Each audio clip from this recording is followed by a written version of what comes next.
So with the recent firmware updates and price drops, these two cameras have become a lot more desirable, and because of that I've been getting a lot of comments from viewers asking me which camera they should buy.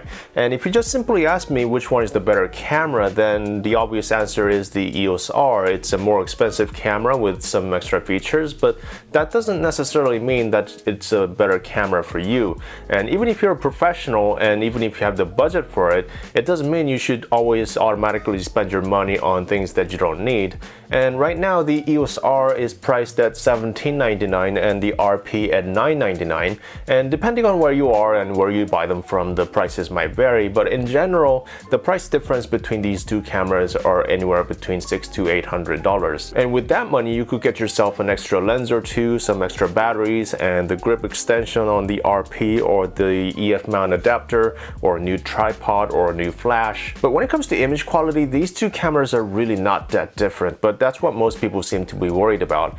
And the majority of your improvements in your image quality will come from things like better lenses and better lighting, not the sensors themselves. So imagine what you could do to improve your photos with that extra $800 when you buy the RP. So exactly who should buy the R and who should buy the RP, that's what we're going to talk about today. And I've already made a lot of videos with these two cameras, so I'm not going to go into too much details and all the specs, but I'll tell you everything that you need to know when it comes to making a decision between these two cameras. And just to save you guys a bit of headache, if you consider yourself a casual shooter, if you're going to be shooting photos and videos of your family, your travel photos, then I would suggest getting the RP. Don't think about this too much, don't think about this too hard, and just get the RP and save yourself some money. And like I said, you're really not going to see much difference in image quality with these two cameras, and if you look hard enough, the difference is there, but you're only really going to be able to notice it above ISO 12800,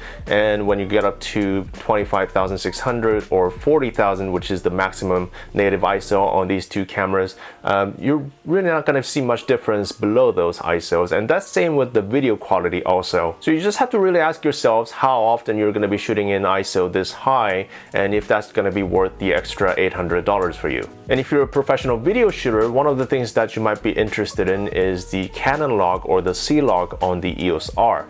And if you don't know what it is, or if you need to ask me if I think you need it, then I probably wouldn't worry about it. It's something that you need to know how to use properly, and if you're someone who's not going to be spending too much time color grading your videos, I wouldn't worry about it. If you're someone who wants to learn, or if you want to get into professional video, then I would worry about it, but then again, you also have to think about if that's worth the extra $800 for you. The 4K video quality on these cameras are also very similar, and they both have the heavy crop unlike in 1080. Also on the RP, you lose dual pixel autofocus in 4K. Do you absolutely need autofocus to produce good video?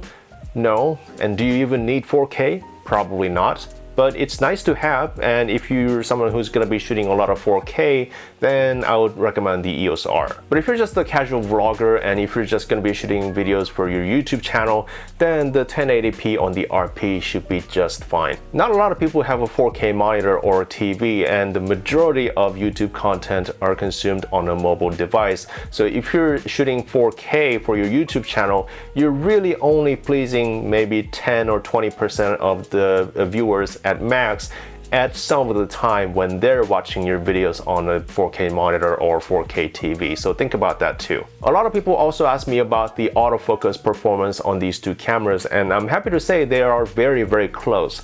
And pretty much the only difference is that on the RP there are fewer number of autofocus points than the R, and perhaps because of that I noticed the tracking can be a little less smooth than on the R, as I've noticed. And also on the RP's menu there are fewer options than on the R to really fine-tune your autofocus performance to your liking. But I would say about 90 or 95% of the time these two cameras perform almost identically, and unless you're comparing them side by side, you're really not going to have much complaints. And another big difference between these two cameras is the size of the battery. The RP uses a smaller battery than the EOS R, and that happens to be one of the biggest complaints that people have about this camera. And the EOS R uses the same LPE6N high-end battery that goes inside the 5D Mark IV or the 5D Mark III or the 60 Mark II, the 80D or the 90D, and the RP uses the same battery as some of Canon's lower-end APS-C cameras like the SL2 or SL3, 77D. So I guess if you're upgrading from one of those cameras, then you might be able to save some money because you'll be able to use the same battery. And when I tested the EOS R after the 1.4 update, I noticed that the battery life has improved quite a bit, and I couldn't really confirm if that was actually part of the 1.4 update or if it's something that I didn't notice before, but I did notice that on both of these cameras the battery life has improved quite a bit compared to say 6 or 7 months ago. And just yesterday I was shooting at an event with these two cameras, and it was only a 2-hour event, so I shot about 250 shots each on both of these cameras. And when I got home, I noticed on the EOS R the battery life was still at 97%, which is pretty crazy if you think about it. And that doesn't necessarily mean that you're going to be able to shoot 250 shots on every 3% of the battery, and it's also going to vary a lot depending on your shooting style.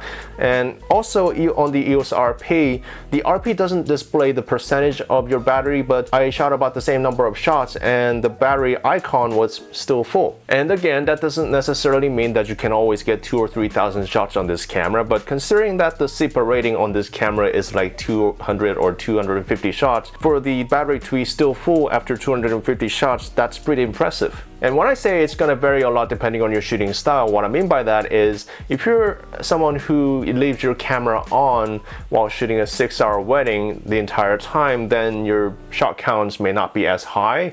And if you're like me, I always turn my camera off when I'm not shooting, and every time I pick up my camera I turn it back on and I shoot some bursts, then my shot counts are going to be obviously much higher if I'm shooting a lot more photos while the period of time that the camera is on. So that's why I normally don't like to compare battery lives with shot counts, but if you're just a casual shooter, I think the RP's battery life should be just fine.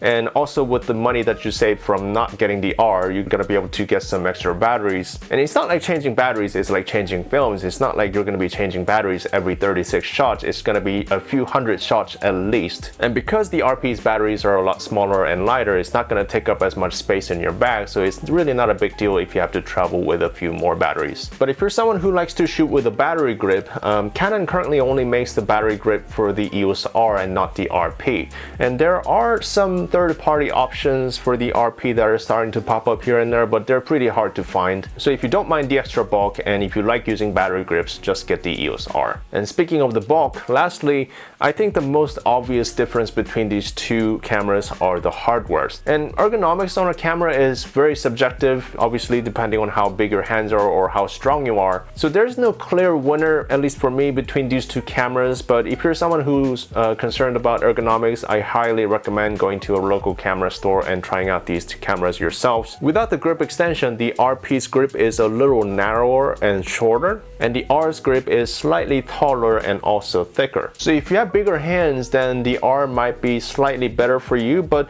I never really felt 100% comfortable with the R because the grip is not quite tall enough for my hands. I wish the camera was maybe just about 1/4 of an inch taller, or I wish Canon also made the grip extension like on the RP for the R. But you know, bigger camera, less portability, smaller camera, less comfortable grip. You're gonna always have to weigh the differences and decide for yourselves. And the RP, obviously being a smaller camera, the grip is also shorter, but when it comes to ergonomics, it's actually not too bad because the camera itself is a lot lighter, and with my pinky being at the bottom of the camera, not hanging down about halfway at the corner of the grip, it's actually not too bad.